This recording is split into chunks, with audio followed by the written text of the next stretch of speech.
The Department of Modern Languages at Northern Arizona University offers retro credits in Arabic, Chinese, French, German, Italian, Japanese, Navajo, or Spanish. It basically works in the following way.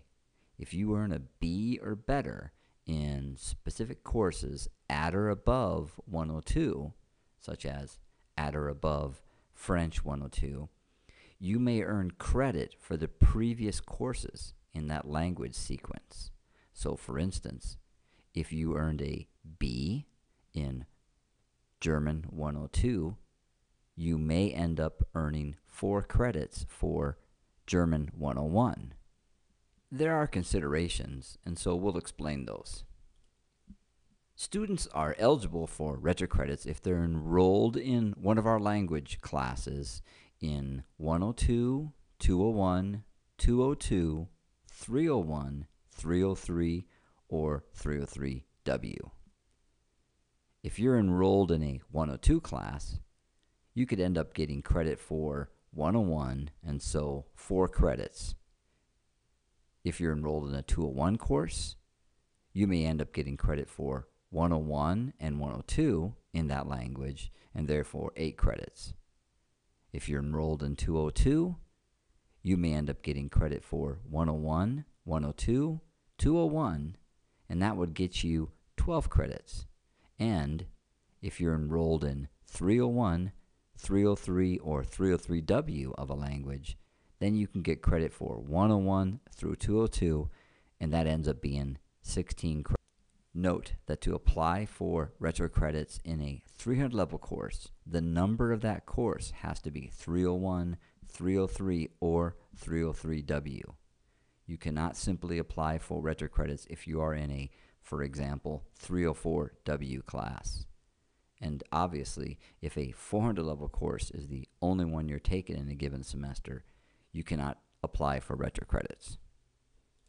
So who is eligible for retro credits? Well, obviously you must be enrolled in a 102, 201, 202, 301, 303, or 303W course in the semester in which you are applying for retro credits.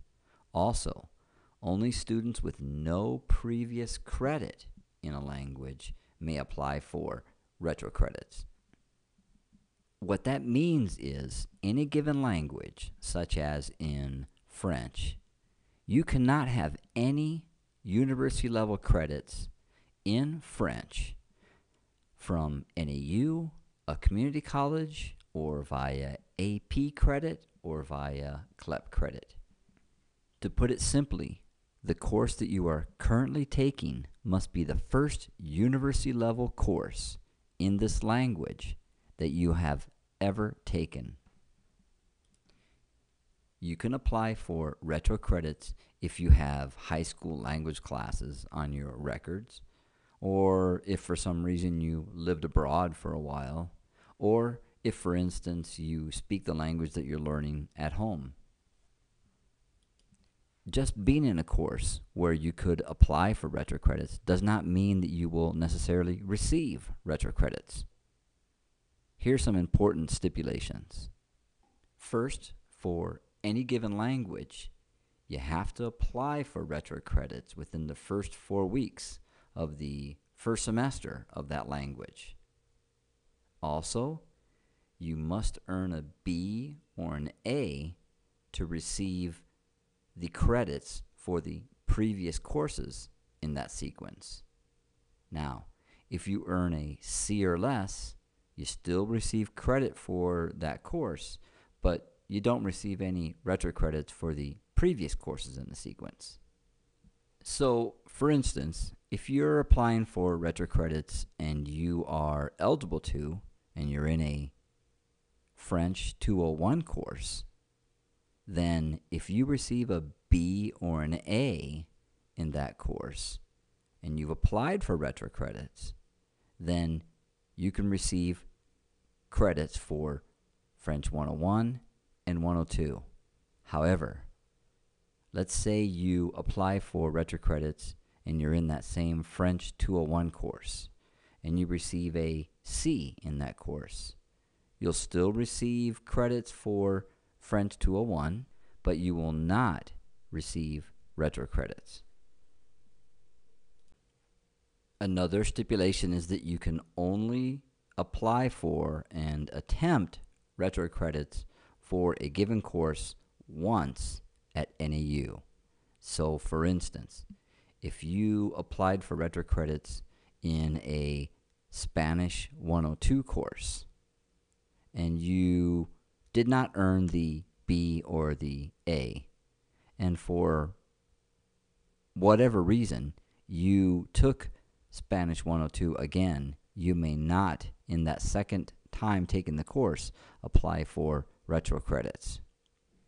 A couple of other stipulations are you must sign up for retro credits and therefore apply for retro credits online, and we'll show you where to do that.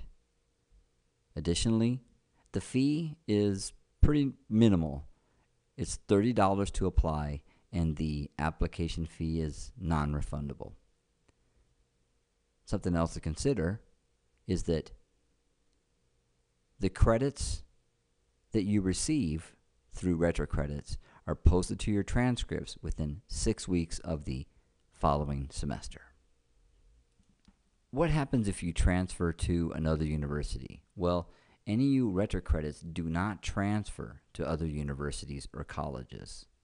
So, for instance, if you enrolled in a Spanish 102 course and you applied for retro credits for Spanish 101 and you became eligible and you received retro credits for Spanish 101, the 102 course that you took would transfer to another university, but the 101 course for which you received retro credits would not transfer to another university.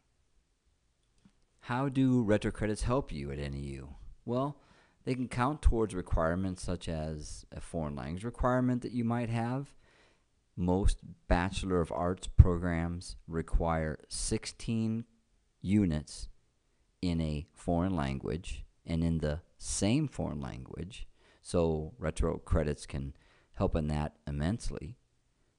They also count towards your liberal studies credits, and retro credits can help you attain a foreign language proficiency requirement that your program might require of you, such as an international management program. Also, if you think about it, retro credits make any semester basically into an accelerated sequence. So if you apply for retro credits in a 102 course and you end up receiving 101 retro credit, then you've basically done an accelerated sequence of the first year in that language. Your instructor will give you a link to sign up for and apply for retro credits.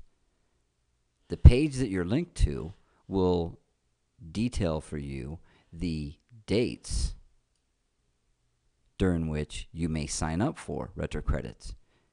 There is no leeway in these dates. These dates are established by the Arizona Board of Regents, and the Department of Modern Languages, under no exception, is able to deviate from the 4-week period during which students may apply for retro credits in a given semester. On that page, you will read all of the stipulations. Most of the information that I've gone through here in this video is on there. However, it is your responsibility to read all of the information that is there so that you understand all of the details. On that page, you'll link to the application page, which will then allow you to pay online for retroactive credit application. Now, before you proceed and apply and pay online for retro credits, there are some important things to keep in mind. All applications are recorded and paid for online. Also, at the time that you apply, you must have a printer available to print the completed application. If you are not able to print the application that you fill out online, do not proceed. You must print out this application and bring it to the Department of Modern Languages. If you do not, you will not be eligible for retro credits. We do not print out applications at the department. Also, as I said, at the time that you apply, you must pay online, and this will be done either with a credit card or with an e-check. So let's just quickly summarize the application process. First, you apply and you pay online. At the moment that you apply and that you pay online, you must print the application. So if you're not near a printer, don't bother applying or paying online. At this time, we are not able to retrieve your application, even if you completed the whole thing at a later time. So please have your credit card and a printer near you when you apply. Finally, hand in the application and the receipt you receive via email to BAA 108. That's building 23, room 108 by the end of the 4-week deadline. BAA 108 is the main office of the Modern Languages Department.